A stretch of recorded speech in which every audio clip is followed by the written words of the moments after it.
Eu sempre gosto de falar que o sonho não acabou. Então, ainda vale a pena. Quem quer vir para os Estados Unidos, vem assim.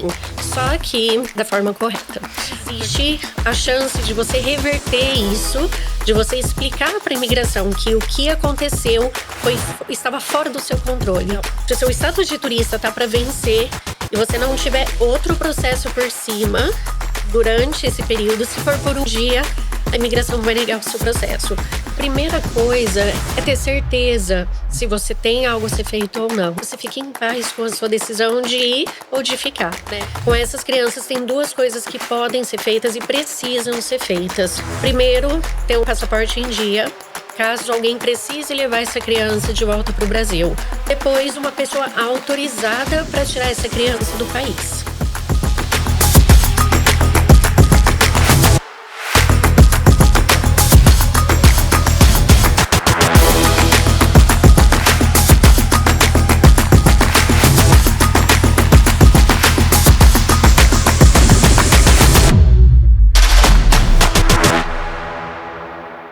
Sejam bem-vindos ao Você é Podcast. O nosso objetivo é destacar, celebrar e enaltecer o profissionalismo, a carreira e o profissional de ponta. Hoje nós temos o prazer de receber Karen Roberts, uma especialista hoje em imigração, advogada aqui nos Estados Unidos. Doutora, seja bem-vinda. Obrigado. Viu? Prazer receber você. Obrigada aqui. Pelo convite. Bom, hoje aqui nós temos muitas perguntas que eu vou jogar no seu colo aqui, num momento aqui crucial, num momento aqui de muitas aflições nos Estados Unidos, e queremos respostas, né, para algumas pessoas aqui. Bom, você está otimista ou nós temos aí que nos preocupar, né, nessas atuais circunstâncias aqui nos Estados Unidos? Eu acredito que agora as coisas estão mudando. Acho que a cada dia que passa as coisas estão ficando um pouquinho mais complicadas. Então eu diria que agora é o momento de se cuidar, prestar atenção. Eu não diria assim ser pessimista, né? Mas eu acho que a gente está um pouquinho longe do otimismo, infelizmente. Acho que agora é o momento da gente se cuidar mesmo, porque as coisas estão ficando mais complicadas. Uau! Bom, vamos fazer um ping-pong aqui de informações, tá? Mas, doutora, quanto tempo de América já? Eu já estou aqui há quase 20 anos. 20 anos? Uhum. Você chegou como advogando já? Não, na verdade eu vim para passear, vim para turistar. Eu tinha acabado de me formar no Brasil, eu sou advogada no Brasil também. Então a viagem para os Estados Unidos, na verdade, foi meu presente de formatura. Vim para cá para passar alguns meses, passei um pouquinho. E eu estava, na verdade, naquela transição para fazer o exame da OAB. Fiquei um tempo aqui, conheci o meu marido na época. Voltei para o Brasil para fazer o exame da OAB. Passei no exame da OAB e fui pedida em casamento. Então, eu acabei voltando para cá. Que bacana. Você, quando decidiu ser advogada, você estava com esse projeto de trabalhar com imigração, com imigrantes? Qual que era o seu sonho? Na verdade, essa questão da imigração foi uma questão incidente, né? Quando eu cheguei nos Estados Unidos, eu não trabalhei na área jurídica de cara. Fiz outras coisas, como muitos imigrantes aqui. Trabalhei em asilo, trabalhei no Dunkin' Donuts. Bacana. E eu acreditava, assim, que eu não tinha... É curioso porque meu marido sempre falava, vai pra faculdade, faz faculdade. E eu achava que eu não ia conseguir. Falei, imagina como é que eu vou fazer um mestrado em inglês. Sim. Meu inglês não é fluente, então eu fui... né, enrolando. Depois de 11 anos eu resolvi estudar. Mas nesse meio tempo, quando eu resolvi entrar na área jurídica, eu estava procurando um emprego na área jurídica, qualquer coisa na área jurídica, e eu achei uma oportunidade no escritório de imigração. E foi aí que eu conheci imigração. Bacana. As atualizações hoje está tendo, assim, depois do novo governo, né, ter assumido, tiveram várias mudanças, né? Quais são as atualizações? Os riscos aumentaram, né? O governo... É interessante hoje, quem está vindo de fora, né, apostar ainda nos Estados Unidos. É um país ainda de oportunidades? É um país ainda que... O sonho americano ainda existe? Essa é a pergunta. É bem colocada essa questão do sonho americano. Eu sempre gosto de falar que o sonho não acabou. Então, ainda vale a pena. Quem quer vir para os Estados Unidos, vem assim. Só que... da forma correta. Porque hoje, infelizmente, não tem mais espaço para quem está aqui fora de status, para quem está tentando entrar pela fronteira. Infelizmente, essas pessoas hoje, elas são alvo de deportação, alvo de discriminação, alvo de retaliação. Então, hoje não é um momento propício para as pessoas estarem aqui de uma forma irregular. Então, os Estados Unidos ainda é um país de oportunidades, né? Eu acredito que eu vejo muito isso porque eu trabalho muito com clientes que estão no Brasil querendo vir para cá, então profissionais qualificados que querem vir para cá para trabalhar. E a situação no Brasil hoje é muito difícil, né? Então, os Estados Unidos ainda tem portas abertas para esses profissionais. Então, ainda é um país de oportunidade. Para quem está aqui, realmente está muito difícil, né? Existem formas de legalização. Então, a lei não mudou, a lei ainda existe. Então, a gente tem várias formas, por família, por processos humanitários, por trabalho. A questão é que eles estão dificultando essas legalizações para quem já está aqui fora de status. Mas, é o que eu falo, o sonho americano não morreu. Falando de oportunidades, né, de estar preparado para elas, quais são os melhores vistos profissionais para um profissional que está qualificado e deseja vir para cá? A gente tem vistos temporários para a pessoa vir, passar um tempo e voltar. E vistos de investidores, pessoas que querem vir para cá, abrir um negócio, crescer e, de repente, ficar entre os dois países, né? Mantendo o seu negócio no Brasil, no seu país de origem e aqui nos Estados Unidos. E tem visto de pessoas que vêm para ficar. Então, vistos de residente através de trabalho. Sim. Então, dentro dessas categorias, nós temos vistos que são patrocinados por um empregador. Então, o empregador geralmente é uma empresa americana. E vistos onde a pessoa pode vir por conta própria. Então, pessoas qualificadas, eles podem vir para os Estados Unidos, abrir um negócio, vir trabalhar na sua profissão. Então, tem várias oportunidades dentro desses processos de trabalho. Para a gente ramificar um pouco mais esses vistos, poderia falar para nós quais são esses vistos? Um visto, você tinha dito de um visto mais temporário. Qual é o seu visto temporário? Nós temos o visto O1, então ele é um visto para pessoa com qualificação, profissionais extraordinários, essa é a língua que a imigração diz. Então, profissionais extraordinários são aqueles que têm um sucesso profissional, que eles têm conquistas profissionais, por exemplo, uma pessoa que recebeu uma premiação, uma pessoa que está exposta na mídia, já foi entrevistado, escreveu artigos, é conhecida na mídia. Então, essas pessoas de caráter extraordinário são pessoas que os Estados Unidos têm interesse de ter aqui.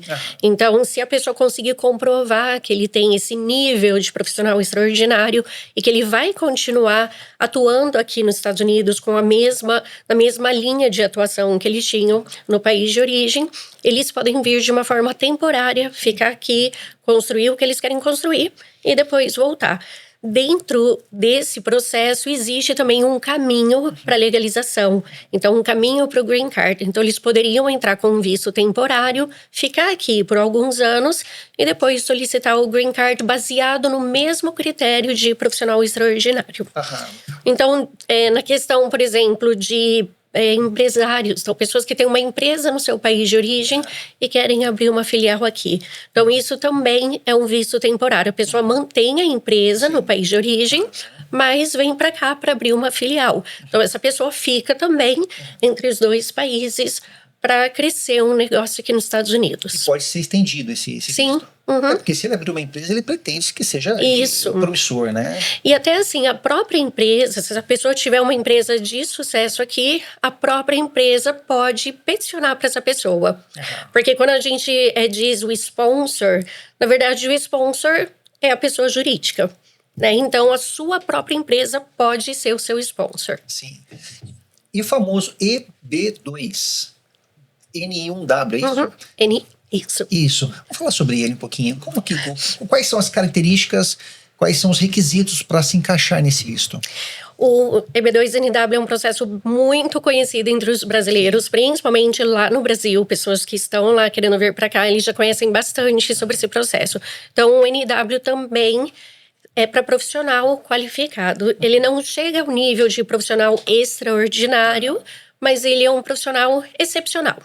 Então, você pode entrar por duas vertentes, ou por um grau superior avançado, ou seja, se você fez mestrado, doutorado, ou se você tem um bacharelado com 5 anos de experiência, porque isso aqui é equivalente ao mestrado, ou você pode vir por ser um profissional excepcional. Então, para ser um profissional excepcional, você não precisa ter uma graduação formal, você não precisa ter ido para a faculdade, mas você precisa ter pelo menos 10 anos de experiência, você precisa ter conquistas profissionais. Então, o seu trabalho precisa ter contribuído em alguma área da sua atuação. O que seria uma conquista? Vamos supor, se você tem patentes, se você tem um projeto, alguma coisa que você criou, vamos supor, de segurança nacional. Você desenvolveu um aplicativo, você desenvolveu um projeto que atua ali na segurança nacional. Se isso teve sucesso lá no Brasil, por exemplo, você pode querer replicar isso aqui nos Estados Unidos. Então, esse NIW, ele significa National Interest Waiver.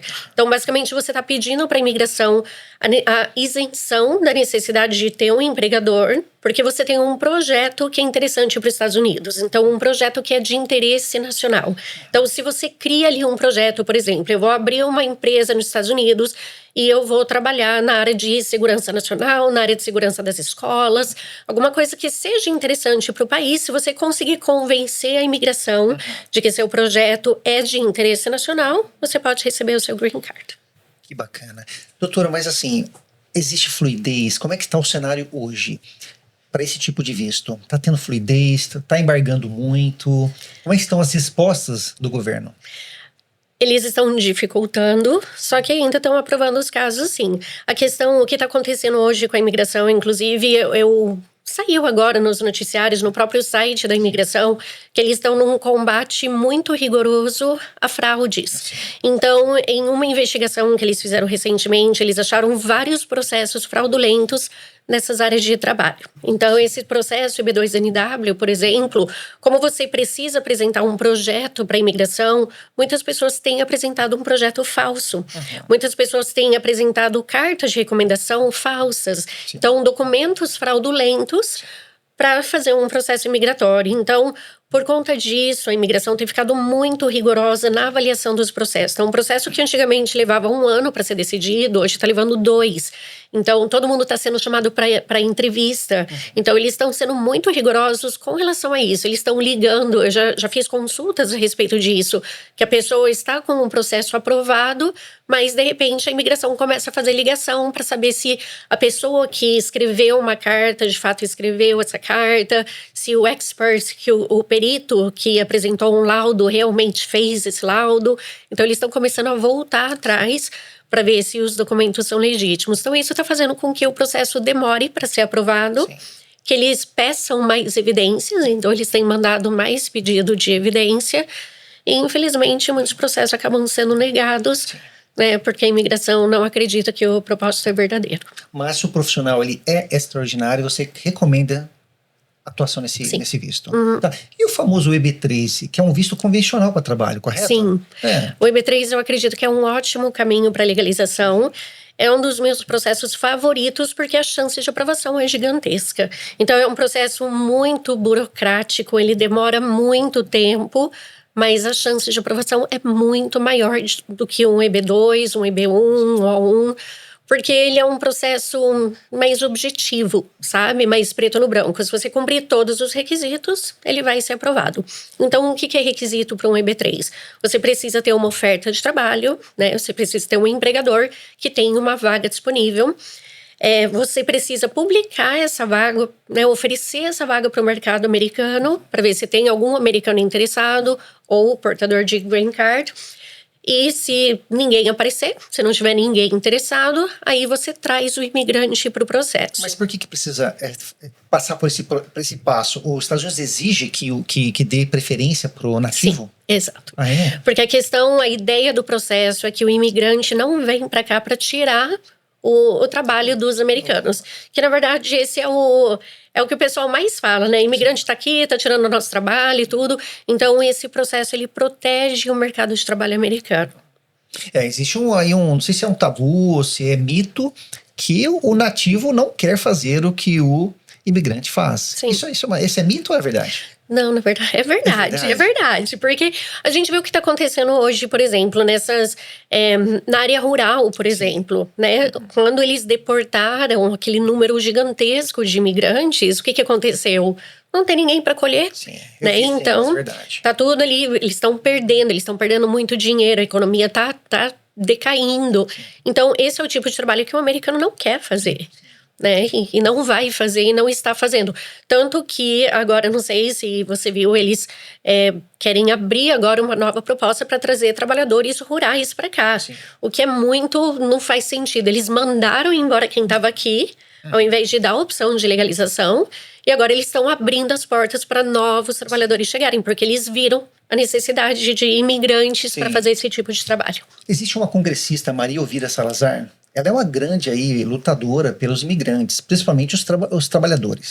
Né? E ela tem uma proposta que foi colocada, acho que em 2023, né, na mesa, para que eles estudassem, só que não foi aprovada para poder fazer, que é a Lei da Dignidade. Isso. Né? E agora está em vigor novamente. Né? Foi colocado. Você acredita que isso vai passar? Ai, que pergunta difícil. Eu acredito que tem chance, porque é uma proposta bipartidária, né? Então, porque a gente sabe que os democratas, eles são pró-imigrantes e os republicanos não são. Então, eles fizeram ali um acordo entre eles. Então, os democratas ganham o que eles querem, os republicanos ganham o que eles querem. E eles tentaram fazer ali um meio termo para agradar todo mundo, que seria essa proposta, né, dessa lei bipartidária. Eu acredito que existe a chance, mas no cenário atual, eu acredito que a chance é pequena. Pode ser que quando as coisas, né, a poeira baixar um pouquinho, eles voltem a estudar essa possibilidade, porque eventualmente eles vão ter que fazer alguma coisa por esses imigrantes. É porque assim, dá uma sensação, né, essa é uma visão, uma opinião minha, né, que esse cenário demasiado de prisões, de busca que o ICE está efetuando diariamente, parece que é o seguinte, eles querem, vamos entre aspas, né, limpar um caminho, porque tem algo por vir, algo positivo por vir. Porque assim, eu até ouvi de uma pessoa recentemente que é o seguinte, eles estão limpando para que eles não legalizem bandidos.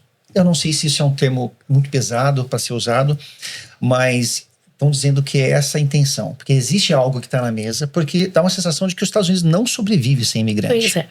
Porque é o trabalho pesado, o trabalho qualificado.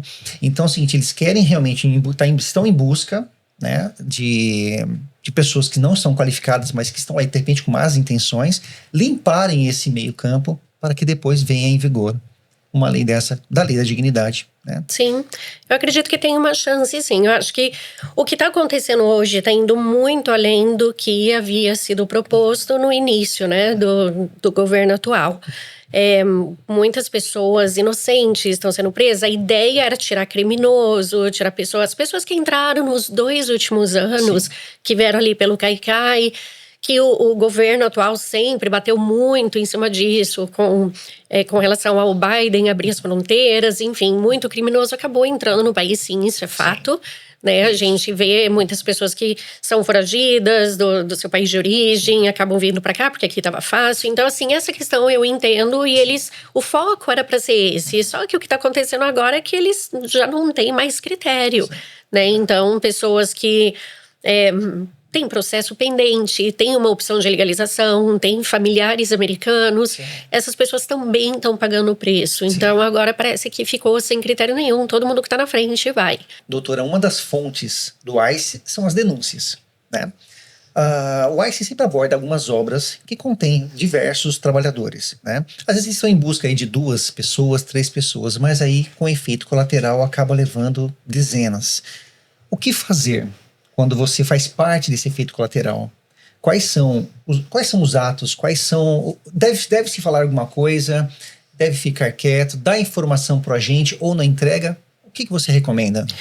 Isso mudou muito nos 2 últimos meses. De lá para cá, os direitos constitucionais, eles não estão sendo respeitados. Então, o que eu falava para as pessoas antes, né, nos 3, 4 meses atrás, se alguém chegar, você não dá informação, você não fala seu nome, você não precisa apresentar documento, você pede um warrant, né, assinado por um juiz, porque pela Constituição ninguém pode te prender sem um documento específico, né, pedindo a sua detenção.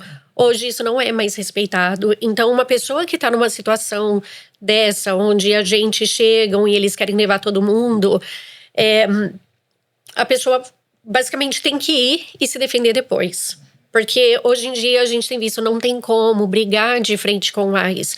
Eles estão sendo agressivos, né? Tem pessoas que estão sendo crianças, mulheres jogadas no chão, maltratadas. Então, não existe mais essa proteção constitucional.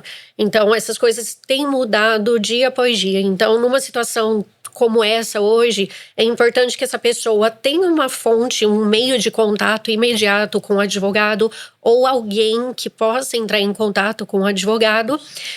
Se essa pessoa está aqui com visto, ela tem a opção de pedir a fiança. Então, mesmo que ela seja presa, se ela é uma pessoa que não oferece risco para o país, que ela não é um risco de fuga, ela pode receber fiança e aguardar um processo em liberdade. Geralmente, as pessoas que são pegas, elas são colocadas em processo de deportação. Porém, existe a possibilidade de você defender, né, se defender contra essa deportação.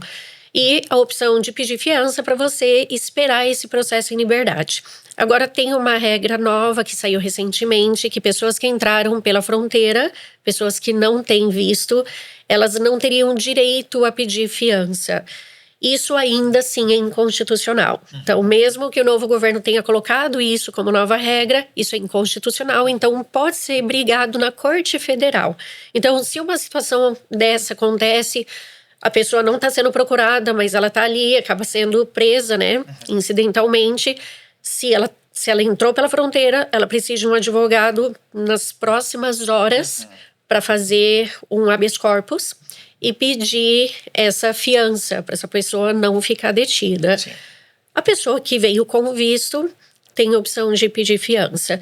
A questão, né, que a gente fala de tem que ser nas próximas horas, vocês devem escutar muitos advogados falando isso, né? Se for preso, entre em contato com o advogado imediatamente, porque o que está acontecendo hoje é que eles estão mandando as pessoas embora para outros estados muito rápido. Então, nesse mover aí, a gente acaba ficando sem contato com o cliente, a gente não sabe onde eles estão. E você atribui aqui essa mudança de prisões, Eu acredito que eles estão mandando para lugares onde é mais difícil conseguir fiança. Então, tem alguns estados que são muito mais rigorosos. Tem juízes que são muito mais rigorosos que eles não dão fiança. Então, Texas, Louisiana. Então, esses lugares, eles são mais rigorosos. Então, o ICE tem mandado essas pessoas para lá. Mas é mensurado isso mediante ao nível de delito que a pessoa capturada fez nos Estados Unidos, ou não tem critério? Da fiança? Da fianças, de mudar de local? Não, com relação à mudança de local não tem critério. É para dificultar mesmo. Agora, com relação à fiança, eles só dão fiança, na verdade, se a pessoa não oferece um risco para o país. Então, se ela não é um risco de fuga, se ela não oferece um risco de fuga, e se ela é uma pessoa que não tem recorde criminal, se ela não tem problema nenhum, é uma pessoa segura para aguardar o processo em liberdade. Então, essas pessoas, elas têm uma chance muito grande de conseguirem fiança. Agora, quando eles estão transferindo essas pessoas para outras jurisdições, né, para estarem à frente de outros juízes que estão, na verdade, trabalhando para o governo, que a gente sabe que isso acontece, a chance dessas pessoas conseguirem fiança é muito pequena. Sim. Então, elas podem ficar meses detidas, sem uma decisão, a audiência sendo jogada lá para frente, porque para você receber uma fiança, você precisa de uma audiência, né, de fiança, e eles vão jogando lá para frente por meses. Sim. E muitas pessoas não aguentam. Sim. E elas pedem para ir embora. Então, tem esse terror psicológico. Sim. Também. Existe alguma lei que protege quem não tem delito? Ele veio ilegal, veio pelas fronteiras, mas ele não tem delito. Ele veio por um sonho americano. Tem alguma lei que protege essa pessoa? Olha, pelas leis de imigração, todo mundo que está aqui fora de status é deportável. Sim. Então, quando a pessoa está em processo de deportação, porque está fora de status, veio com visto, nunca teve problema criminal, mas está em processo simplesmente porque está fora de status, essa pessoa precisa buscar uma proteção contra a deportação. Então, uma proteção contra a deportação é o quê? É um processo de legalização. Então, por isso que é importante, e é uma coisa que eu recomendo que as pessoas façam, converse com 1, 2, 3 advogados, veja se você tem uma proteção contra a deportação. Porque, de repente, numa situação dessa, da pessoa ser presa, você já inicia um processo para se defender contra essa deportação. Sim. Hoje, ter um processo pendente não protege uma pessoa de ser detida. Então, uma pessoa pode ser detida mesmo com um processo pendente. Mas ela pode usar esse processo como defesa contra a sua deportação. Então, isso ajuda até num pedido de fiança. Então, o argumento pode ser: eu tenho um processo, vamos supor, eu estou casado. Tenho um processo aqui de casamento, não ofereço risco para o país, não vou fugir, tenho um trabalho fixo, tenho uma empresa, tenho filhos, então me deixa esperar em liberdade até a decisão do meu processo. Sim. Dia 11 de abril, entrou em vigor uma necessidade de registro imigratório. A quem se aplica isso? Ok, o registro é para pessoas que a imigração não sabem que estão aqui. Então, pessoas que não têm recorde nenhum, pessoas que entraram pela fronteira, principalmente. Inclusive, assim, várias pessoas perguntam isso. Eu entrei com visto, preciso me registrar? Não. Então, o momento que a pessoa passa ali pela imigração e recebe aquele recorde de entrada em 94, aquilo já é um registro. Então, pessoas que já estão em processo, já têm uma autorização de trabalho, essa pessoa já está registrada. A pessoa que já fez biometria já está registrada. Então, essas pessoas que precisam se registrar são pessoas que a imigração não tem controle que estão aqui. Então, principalmente pessoas que entraram pela fronteira. A imigração acredita na posição deles, depois que eles colocaram essa nova regra, é que pessoas que não se registrarem, elas são consideradas criminosos aqui no país. E a consequência pode ser grave no sentido de pagamento de multas, deportação, processo negado.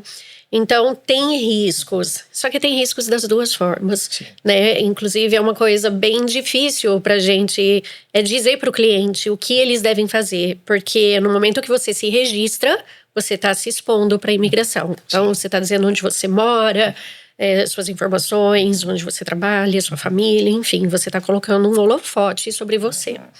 Agora, se a pessoa não se registra, ela corre o risco de ser taxada como criminoso e ter um problema lá na frente. Então, o que eu tenho visto e o que eu tenho ouvido falar de outros advogados, que ninguém até hoje teve problema por falta de registro. Então, Então vale a pena. Então, é uma coisa assim, a gente tem que deixar essa decisão nas mãos do cliente, tem que orientar, né? O governo fala isso, né? Eles falam que você precisa se registrar, se você não se registrar, você corre esses riscos. Sim. Mas a gente não tem visto isso acontecer. Eu, particularmente, nunca vi. E eu já vi muitos casos aprovados de pessoas que entraram pela fronteira, não se registraram e tiveram um processo aprovado. Inclusive, foram para o Brasil, fizeram entrevista, né, daqueles processos de waiver, de pedido de perdão. Isso. Faz o pedido de perdão, vai para o Brasil, passa pelo consulado, volta, sem problema nenhum, recebe o green card sem nunca ter feito o registro. Então, é uma coisa aí a se pensar. Sim. Doutora, cita para mim duas situações. O que seria um imigrante que entrou pela fronteira e registrou-se? O que seria esse registro? E aquele que não se registrou? Okay. A pessoa que entrou pela fronteira se entregou ou foi pega, geralmente ela é colocada em processo de deportação. Então, esse processo de deportação, ele é considerado um registro. Por quê? A imigração tem suas informações. Você tira a impressão digital, então você automaticamente foi registrado pela imigração. Agora, as pessoas que vêm pela fronteira, que vêm escondido, que passaram sem ser pegas, essas pessoas não têm registro. A imigração não sabe que elas estão aqui. Então, essas pessoas que a imigração quer. Deles que a imigração precisa de informações e eles que precisam se registrar. Aqui, inclusive, no meu ponto de vista, que é uma coisa correta. Tem que ter controle de quem está na terra, né? Se você pensar assim, pela questão de segurança nacional, sim. Né? A gente, nesses últimos meses que eles estão correndo atrás de processos fraudulentos, tentando, né, investigar, ver quem está aqui no país. Tem um processo, por exemplo, o SIJ, que é para aqueles menores abandonados. O que a imigração descobriu? Que muitos membros de gangue estavam vindo para os Estados Unidos, jovens, né? Fazendo esse processo de abandono, que é o SIJ, pegando autorização de trabalho, social, num processo fraudulento e se infiltrando no país. Então, pessoas que são de fato criminosos. Então, é por isso que depois dessa investigação, depois deles descobrirem tantos jovens que usaram esse processo de forma fraudulenta para ficar nos Estados Unidos de forma legal, eles bloquearam esse processo por um tempo.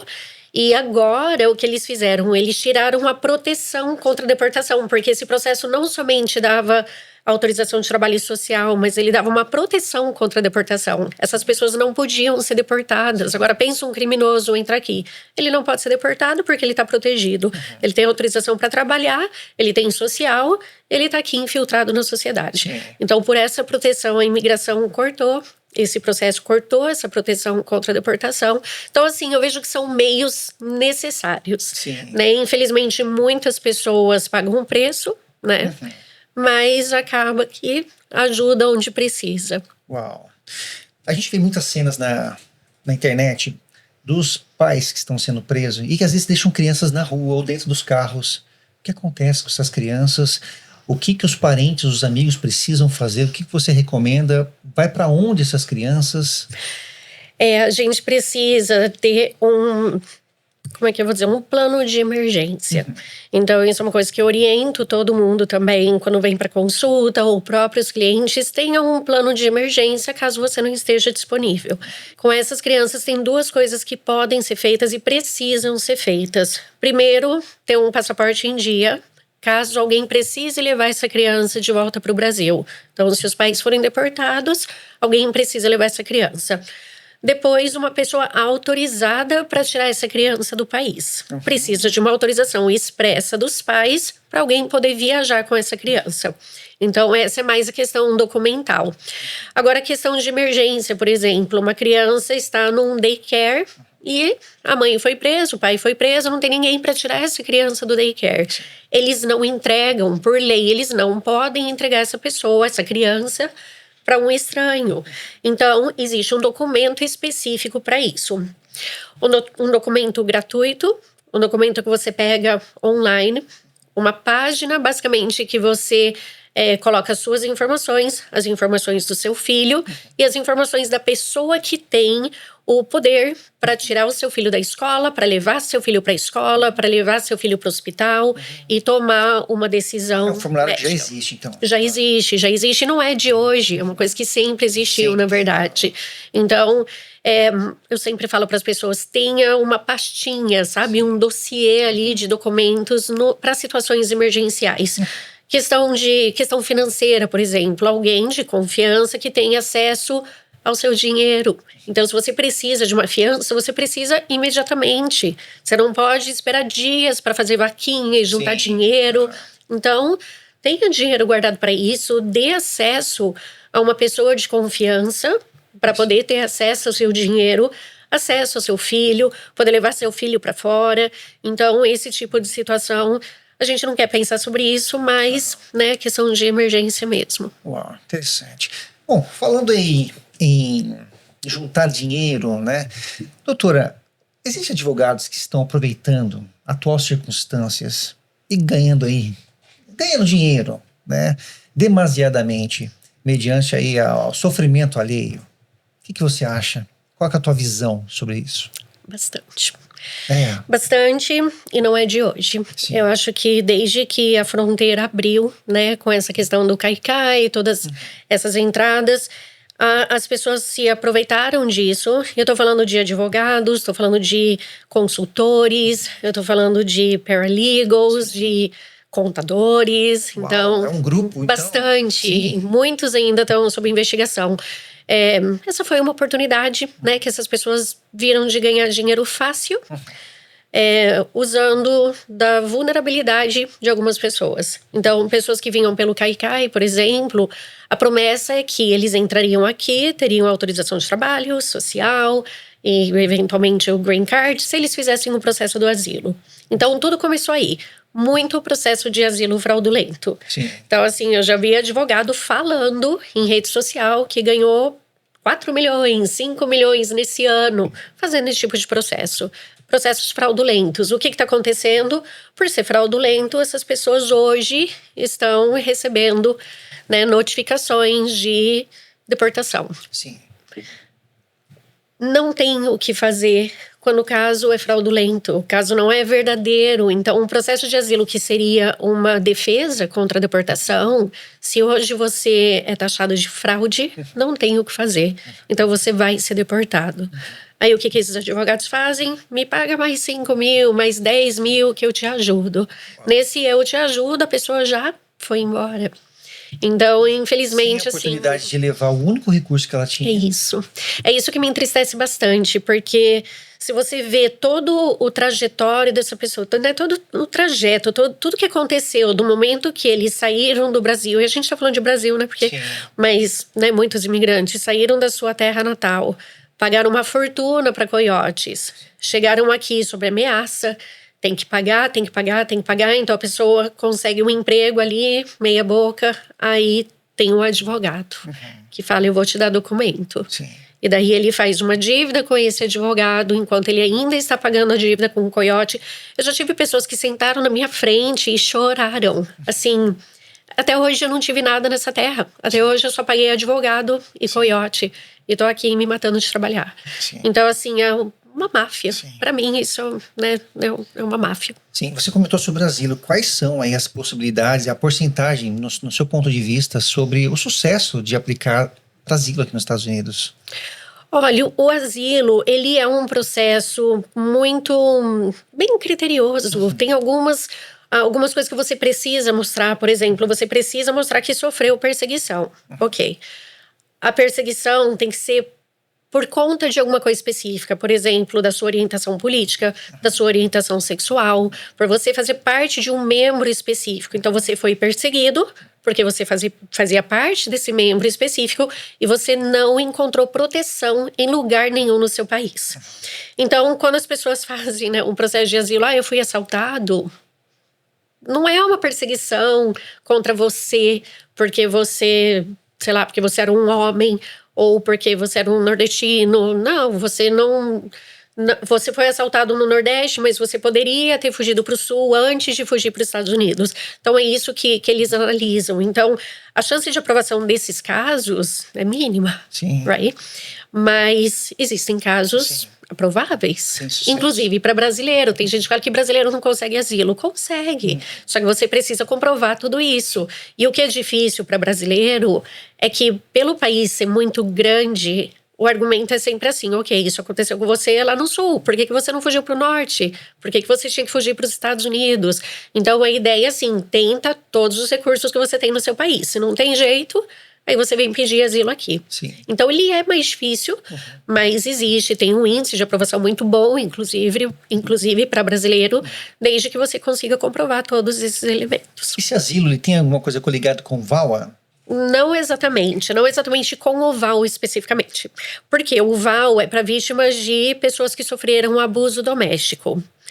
O asilo pode ser feito para vítimas de abuso doméstico. Só que no asilo, esse abuso tem que ter acontecido lá no seu país de origem. Aí você fugiu desse abuso, veio para cá. O VAWA, o abuso precisa ter acontecido aqui nos Estados Unidos. Então, no VAWA, você foi abusado por um cidadão americano ou um portador de green card.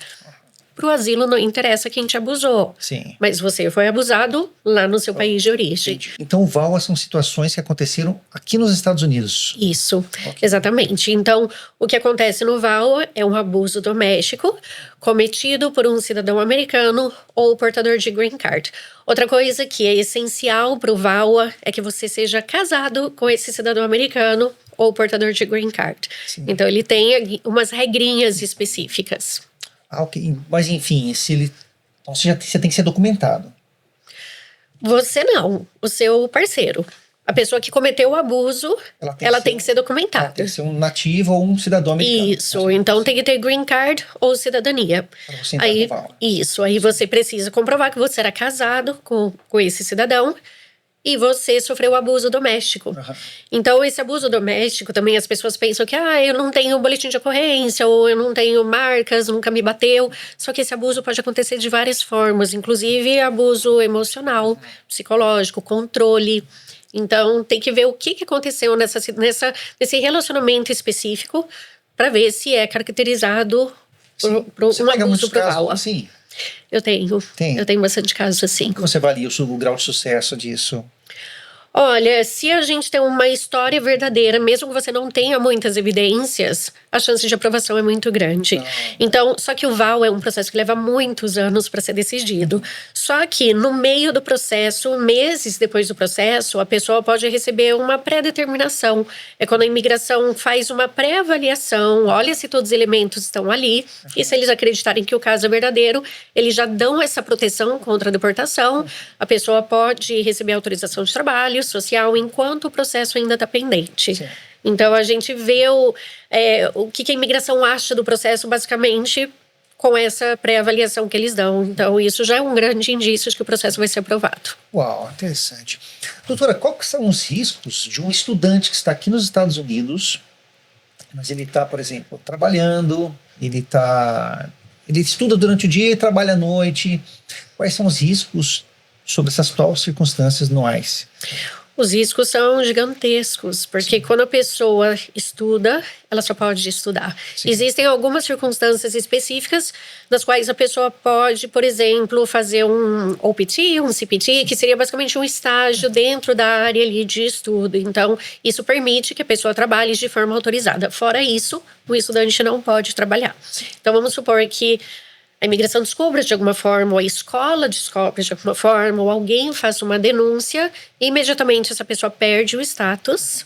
E daí, perdendo o status, ela pode ser colocada em deportação, né? Porque a escola obrigatoriamente precisa avisar a imigração. Sim. Então, se essa pessoa parou de estudar, se ela tem muitas faltas, se houve uma denúncia, a escola precisa avisar a imigração, essa pessoa perde o status de estudante. Mas dentro desse processo ainda ela não perdeu o status, por exemplo, ela não foi denunciada, ela não perdeu o status ainda. Então ela não corre risco de ser presa.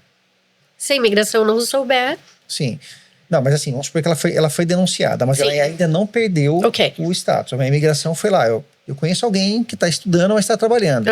Ela já está dentro dos requisitos para uma prisão ou ainda não? O requisito de prisão hoje é a pessoa está fora de status. Fora de status. Isso. Então, se ela ainda está com status válido, se ainda não teve nada feito contra essa pessoa, se estão ali, por exemplo, num processo investigativo, ela ainda está em status legal. Eu já vi um vídeo que um agente, ele perguntou para uma pessoa, seu visa, ele falou, estudante, work permit. Fez a segunda pergunta. E no work permit ocorreu a prisão. Só que pode ser que ele foi e saiu, né? Eu não sei, não vi o caso depois. Sim. Né? O que será que foi o critério desse agente nessa hora? Para ele pedir o work permit, talvez essa pessoa estivesse nesse estágio autorizado. Porque, assim, como eu falei, alguns estudantes, eles podem trabalhar, só que eles só podem trabalhar com a autorização. Então, pode ser que seja isso. Até pela escola, uma pessoa pode estudar na escola e trabalhar na escola. Então, a própria escola seria o sponsor desse estudante. Só que ele tem um limite de horas que ele pode trabalhar, porque não, esse é diferente. Esse o OPT é quando você tem um curso, por exemplo, você faz um curso superior. Vamos supor, quando eu fiz a faculdade aqui, tinha várias pessoas que estavam com o OPT. Então, eles estavam estudando, eles tinham visto para estudar, mas depois que terminou o curso, eles queriam fazer um estágio. Então, eles pegam essa autorização específica para eles trabalharem por 1 ano dentro dessa área de atuação. Então, eles só poderiam trabalhar na área jurídica, nesse caso, né, específico dos estudantes comigo. Agora, pessoas que trabalham na escola, não é estágio, porque geralmente é escola de inglês, né, mas é uma autorização que a escola pede para essa pessoa trabalhar ali 20 horas por semana, desde que eles têm que garantir. Desde que não vai atrapalhar os estudos, que a pessoa vai continuar estudando. A gente sabe que muitas vezes existe um abuso nisso, né? A lei diz algumas horas, as pessoas acabam trabalhando full time para a escola sabe disso. Mas é o jeitinho brasileiro que o pessoal dá. Então, se a imigração descobrir, eles podem cancelar. É considerado um delito? Sim. Ok. Vale a pena ainda sair do Brasil como estudante? Vale, só que é muito difícil. Eles estão dificultando muito ser aprovado lá do Brasil. Inclusive, eu acredito que o consulado é mais rigoroso que a imigração aqui. Eu acho que passar pelo consulado, eles são muito mais investigativos, sabe? Eles analisam muito mais, eu acredito, do que aqui no Brasil, aqui nos Estados Unidos. Tanto que várias pessoas que têm o processo aprovado aqui, pessoas que estão fora, precisam passar, todo mundo que está fora precisa passar pelo consulado para poder vir para cá. Várias pessoas que já têm o processo aprovado aqui, quando vão para a entrevista do consulado, o consulado acaba negando o processo, mesmo ele já tendo sido aprovado. Sim. Porque pesquisaram, investigaram, descobriram alguma coisa. O risco é alto, então. Sim. Então, com o visto de estudante, eu acredito que é mais alto ainda. Porque as pessoas que estão aqui, vamos supor, vieram como turista e querem pegar o status de estudante. Até hoje, a gente teve sucesso em todos os processos assim. Todos os nossos clientes conseguiram virar estudante aqui. Agora, pessoas que vão para o consulado para tentar pegar um visto de estudante, muitos têm visto negado. Doutora, fala para mim, esse famoso visto T, o que seria isso? O visto T, você falou famoso, é interessante, porque o visto T é um visto que sempre existiu, anos-luz. Mas hoje ele está ficando muito famoso. Então, o visto T, ele é um visto que protege pessoas que são vítimas de tráfico humano. Quando a gente fala tráfico humano, a primeira imagem que vem é alguém te jogou na caçamba do caminhão, te transportou para os Estados Unidos, né? Você foi traficado aqui. Isso. Só que para a imigração, esse tráfico humano, ele pode acontecer, ele deve acontecer aqui dentro dos Estados Unidos, e ele pode acontecer de duas formas. Ou para exploração laboral, ou exploração sexual. Então, quando a gente fala de exploração laboral, a gente consegue ver que inúmeras pessoas, inúmeros imigrantes, eles são explorados por empregadores, né? Por companhias. Então, essa exploração ela pode acontecer de várias formas. Por exemplo, um empregador que não paga ou que não paga hora extra. Então, a gente vê muitas pessoas, por exemplo, da construção, da pintura, que trabalham ali 70, 80 horas por semana, só que eles não recebem hora extra. A lei é, a partir de 40 horas, você precisa receber time and a half, né? Sim. E esses empregadores não pagam a hora normal, mas, enfim, abuso, exploração, maus tratos, humilhação, ameaças. Então, coisas do tipo, se você sair daqui, você nunca vai achar outro emprego. Ninguém vai te contratar porque você não fala inglês. Ninguém vai te contratar porque você não tem documento. Abusos psicológicos. Esse controle. A gente precisa mostrar que houve um controle desse empregador. Então, que a pessoa ficou numa situação ali vulnerável. Ela não conseguia sair porque ela tinha medo. Sabe, esse terror psicológico que ninguém vai querer você. Então a pessoa começa a aceitar aquela situação de exploração porque ela tem medo de sair, não conseguir outro emprego. Ou eu tenho um caso assim que a empregadora era uma companhia de limpeza, falava pra moça assim: eu já deportei várias pessoas. Eu já chamei a imigração para várias pessoas que trabalhavam comigo. Então, ela foi criando esse terror psicológico com a funcionária dela. Então, essa menina aceitava tudo. Aceitava todo o abuso, toda a exploração, todo o controle. Porque ela achava que, ela chamou a imigração para outras pessoas, ela vai chamar para mim. Então, é esse tipo de situação que a gente traz para o processo do TVIS. Uma situação em que o empregador se aproveitou, né, usou da vulnerabilidade dessa pessoa, desse imigrante indocumentado que não fala inglês, para ter poder sobre ele, né? Então, não pagava salário justo, isso é muito comum. Essa questão de pagamento é muito comum. Isso sozinho, só o pagamento não é suficiente para o T-Visa, para o visto T. Não é suficiente, é uma violação trabalhista.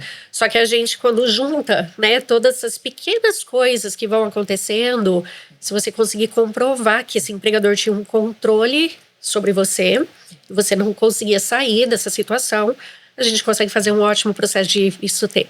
Bacana. Aqui, como se trata de imigrante, então é um visto T. Aí, se não for, aí é ação trabalhista, né? Sim.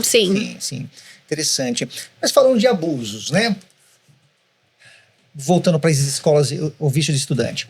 O que fazer quando uma escola perde seu time de solicitação, por exemplo, de uma extensão de visto de turista? Fala, estende que nós vamos aplicar para você o visto de estudante.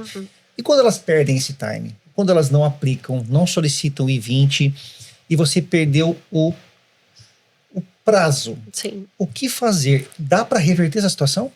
A imigração é extremamente rigorosa com esses prazos, né? Então, assim, se o seu status de se o seu status de turista tá para vencer e você não tiver outro processo por cima durante esse período, se for por um dia, a imigração vai negar o seu processo. Então, casos que a gente vê, que acontece com frequência, são escolas que se propõe a fazer esse processo de estudante, né? A pessoa já entrou ali com o pedido do I-20, já apresentou a documentação para a escola, o status de turista está para vencer, alguns dias faltam e a escola está ali enrolando, não manda o processo, passou do prazo, a escola esqueceu de mandar, a imigração vai negar o processo, sem dúvida. Existe a chance de você reverter isso, de você explicar para a imigração que o que aconteceu estava fora do seu controle. Então, quem estava responsável pelo seu processo era a escola, você fez tudo o que você tinha que fazer, você apresentou os documentos em dia, mas por omissão deles, por erro deles, você foi prejudicado. Então, quando você faz um processo assim, seria um processo retroativo, você explica para a imigração que aconteceu uma falha, você não tinha controle sobre isso que aconteceu, você estava de boa fé, você fez tudo o que você tinha que fazer. Hoje você não está em deportação, isso é uma coisa que precisa ser comprovado. Basicamente não foi sua culpa. É isso que você tem que explicar para a imigração. E você pede daí uma decisão com uma data retroativa. Então, se você conseguir comprovar sua boa fé, o que você fez para ajudar, enfim, você consegue pedir que a imigração tome essa decisão como se você tivesse mandado esse processo dentro do prazo. Então, é uma coisa que dá para fazer. A gente já tem tido muito sucesso com esse tipo de processo. Ou seja, estudante, manda mensagem diárias, manda e-mail para as escolas mensalmente, semanalmente. Tem que documentar, doutora. Sim. Tem que pegar provas, Exato. juntar provas. Porque Exato. se você não tem provas, você não consegue iniciar um processo desse, né? Precisa comprovar tudo que você fez para ficar em status. Todos os contatos que você, solicitou, exigiu que a escola andasse, né? Isso, mostrar sua preocupação com o processo, preocupação em estar em status. A gente já conseguiu reverter casos também que o próprio correio fez besteira. Entregou no lugar errado. Então, assim, a gente mostra para a imigração, eu fiz tudo dentro do prazo. O que aconteceu estava fora do meu controle. Casos com advogados também, não só escola. Então, a pessoa contratou advogado, mesma coisa. Então, comprovando a boa-fé, dá para reverter. Dá para reverter. Coisa boa. Vamos pegar esse estudante que não teve problema com a escola, mas ele é um bom estudante, está se dedicando lá para o inglês dele. E, de repente, a esposa desse estudante, ela é um gênio em algum departamento, em alguma profissão. Ela é uma baita de uma advogada, por exemplo. E ela entra com EB2, né, N1W. Só que por diligência de tá com um processo desse EB2 uns 2 anos. Só que por, vamos falar assim, displicência, acho que a palavra certa é displicência da agência, né, do escritório de advogados, eles, por exemplo, eles perdem time. Um caso recente, por exemplo, é de um cliente que o pacote estava pronto. O pacote é o processo que eles chamam, né? Sim. O pacote estava pronto para ser protocolado. E eles eles pediram pro F2, né? Ó, o F2 é a esposa do F1. Eles pediram assim, vamos protocolar agora, as taxas da imigração são essas. Vamos por lá, dá 5 mil por causa dos integrantes da família. E eles pagaram para o escritório de advogados. Então, 5 mil está aqui para você fechar o pacote e protocolar. Mas, de repente, você recebe em um mês uma carta da imigração falando que o cheque foi devolvido. Isso é algo que está contra, que é possível. Como que se reverte? A pergunta é, como que se reverte essa situação? O cliente, ele tem que processar o escritório ou na verdade é o seguinte, o que fazer nessa situação, doutora? Essa que é Ok. Então, houve negligência, né, por parte do escritório. Dependendo da situação, se houve fraude, você pode usar isso contra o escritório também. O que eu faria numa situação dessa? Então, vamos supor, não perder o prazo no sentido de prejudicar esse F2, não perder o status, nada disso. A questão foi só assim, perdeu tempo, né? O processo eventualmente foi protocolado. Tentar fazer uma negociação com o escritório, tentar pedir um ressarcimento, se houve algum tipo de dano. A gente já teve sucesso também com esse tipo de pedido de ressarcimento de empresas que fizeram coisas ilegais, prometeram coisas que não eram verdadeiras, falaram que a pessoa era elegível, na verdade não era. A gente já conseguiu reverter até para um cliente $30 mil que ele pagou por um processo. Mas isso foi questão de irregularidade, de fraude. Agora, quando é uma questão assim, talvez administrativa, a pessoa não foi prejudicada, se o processo eventualmente foi protocolado e nada aconteceu com o status dela, uma negociação para tentar, né, reaver pelo menos parte do dinheiro. Porque o argumento sempre vai ser, o trabalho foi feito. Sim. Eu não vou te dar o dinheiro de volta. Mas existem circunstâncias que você consegue sim. Sim, ótimo. Doutora, você tinha dito sobre quando a escola comete um erro, é possível, né, entrar com um tipo de processo para reverter, para, na verdade, buscar datas retroativas para que você tenha mais prazo para poder, né, na verdade, de turista entrar para estudante, é isso, né? Tá errada a minha pergunta, né? Deixa eu ver. Aquela situação que você comentou que era turista, aí a escola demorou para poder aplicar para entrar como estudante. Isso, que é esse pedido retroativo que a gente falou. Pedido retroativo. Doutor, nós comentamos sobre pedidos retroativos para voltar, na verdade, estar em status novamente. Nas circunstâncias, por exemplo, um profissional extraordinário, né, com várias habilidades, está em status ainda, veio para cá, está dentro dos seus, veio como turista, está dentro dos seus 6 meses. E ele gostou de estar aqui nos Estados Unidos. Cara, é o seguinte, eu quero isso para minha família, eu quero esse projeto para mim. Mas de repente dentro desses 6 meses ele quer provar quem ele é, porque ele é. Aí ele apresenta todas as documentações, certificações, premiações, né? Mas o escritório também teve aí um delay, uma displicência, não fez a coisa correta e de repente perdeu o prazo. De repente nem perdeu o prazo, ele enviou, né, o pacote, só que a imigração ela viu de repente ali que os argumentos são fracos, que não batem. E de repente o cliente ele analisa o processo, ele vê que, cara, não, eu sou muito mais que isso, não foi bem argumentado, não foi bem montado. Existe a possibilidade de reverter essa situação? E a imigração já disse para ele, ó, não interessa pra gente. Mas o cliente, ele não aceita aquela decisão. Como reverter essa situação?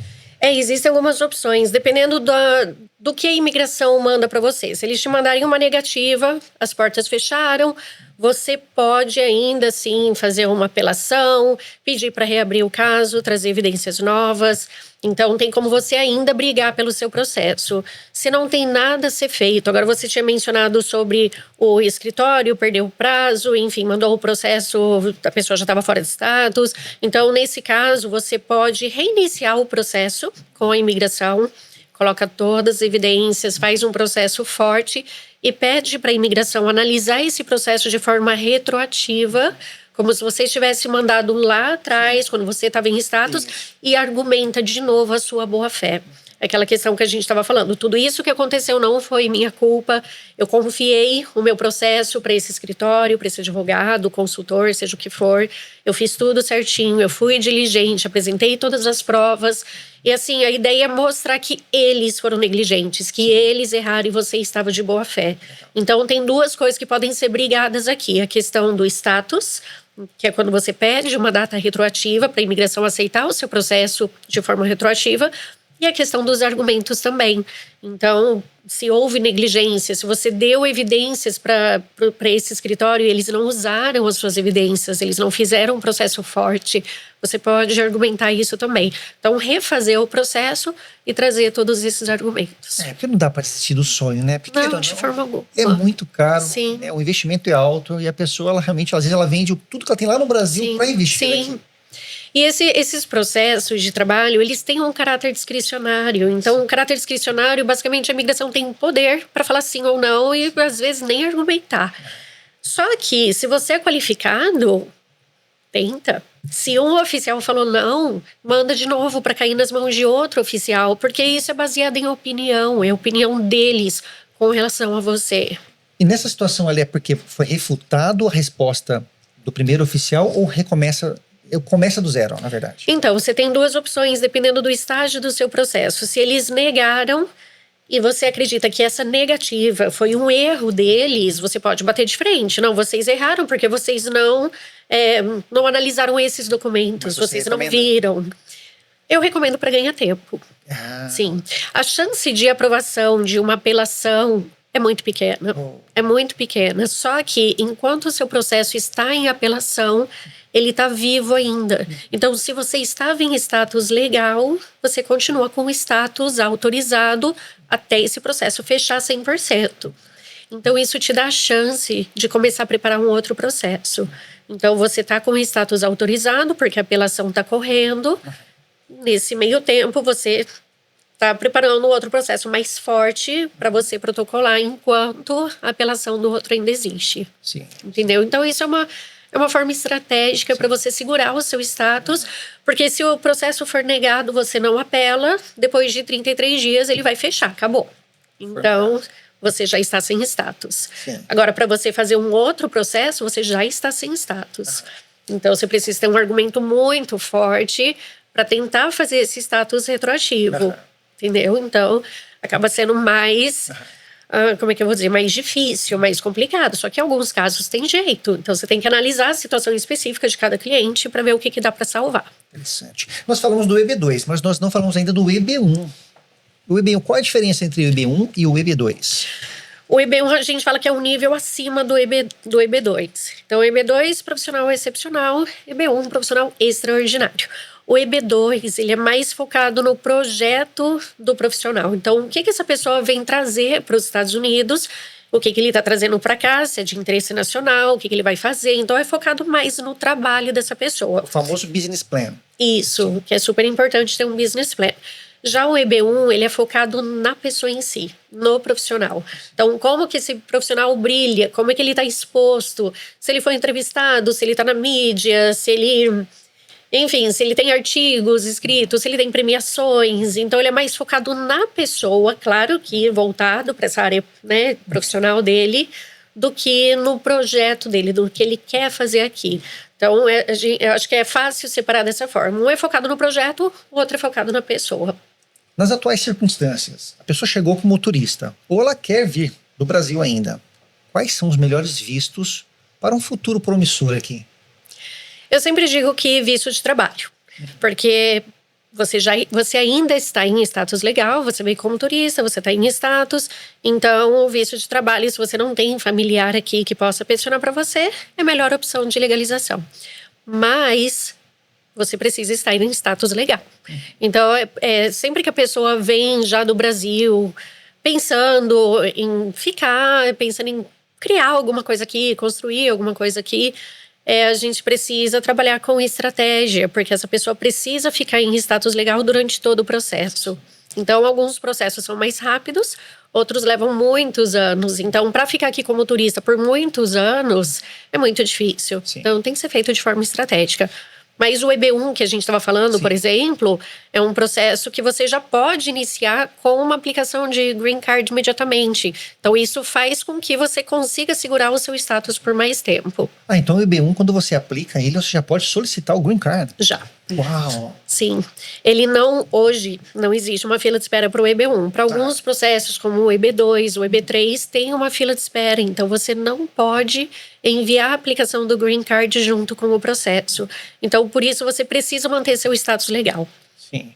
E quando é cancelado, quando é negado, como que funciona isso? A pessoa ela tem um prazo para sair. E o que é negado?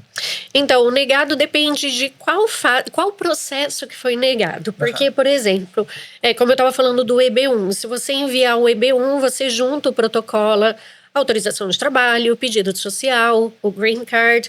Se o seu EB1, que é a base do processo total, for negada, automaticamente a imigração vai querer negar os outros processos. Eventualmente, os outros vão ser negados.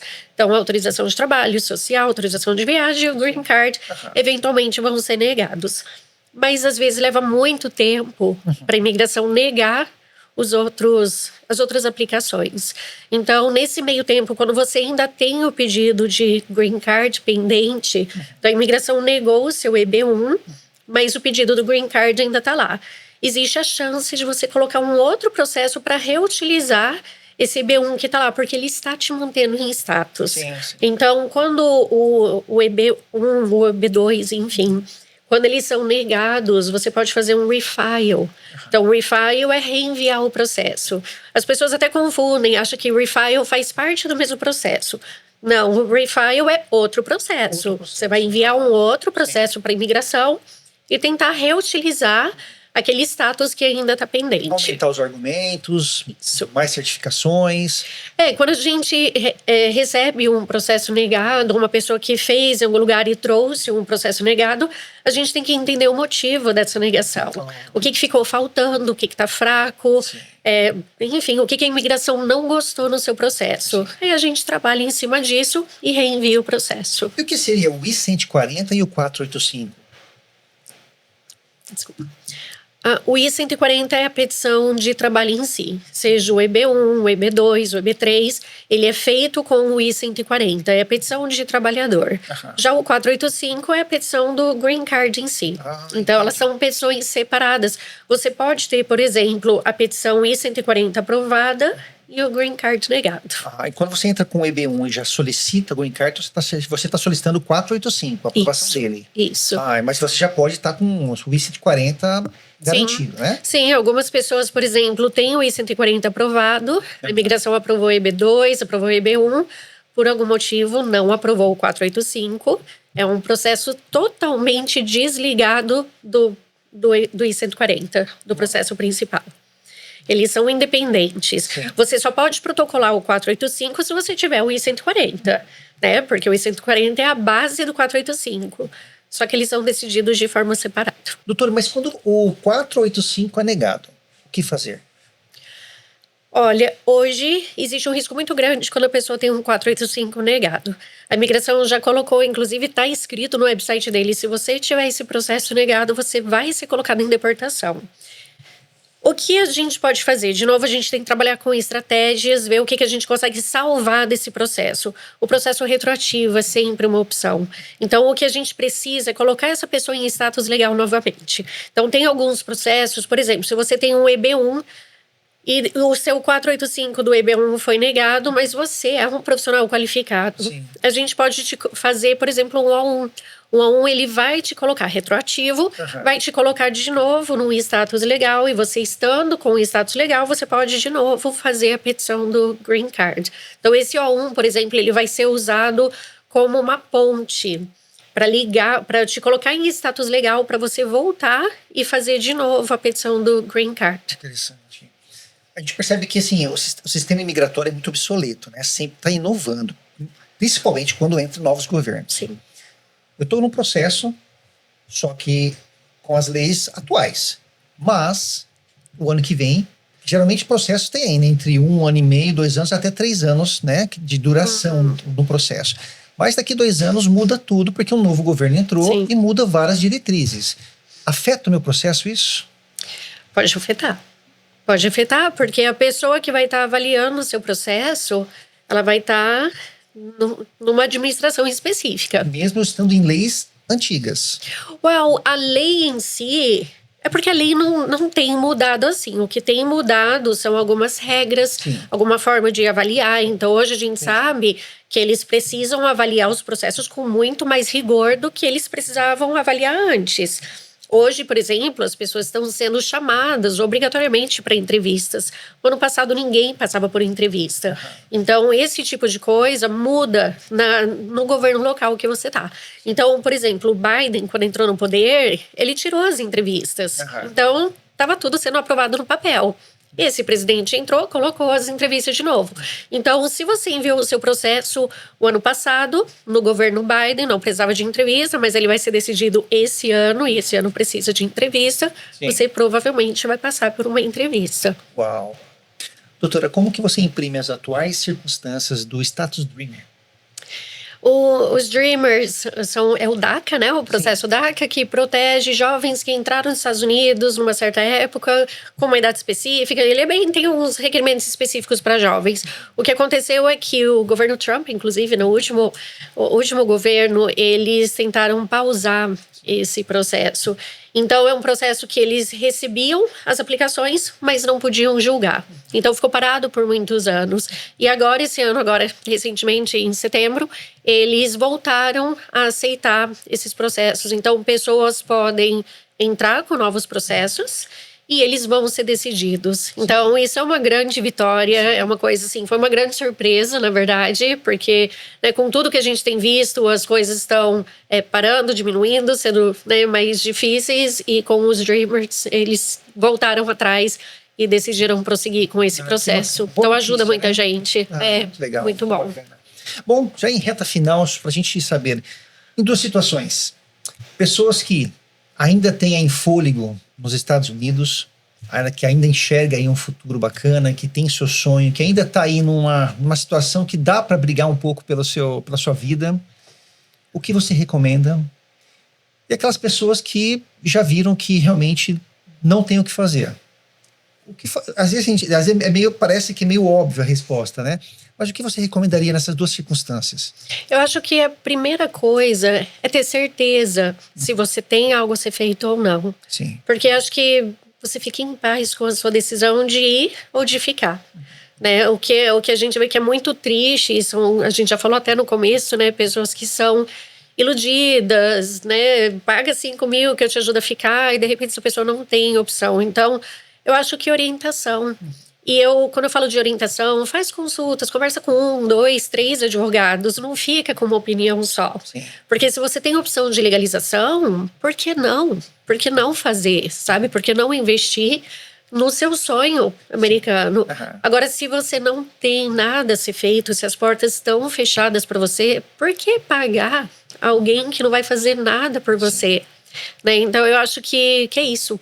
Entender a sua situação, conversar com profissionais, mais de um, pega opiniões diferentes e veja se você tem a opção de se proteger aqui no país. Porque se tiver, vale a pena. Sim. Né? Mas esses advogados vendem tão bem o peixe deles, doutora, que como que você não... Você fica muito iludido. Né? Você acredita... Porque assim, já pegam a gente numa situação delicada. Né?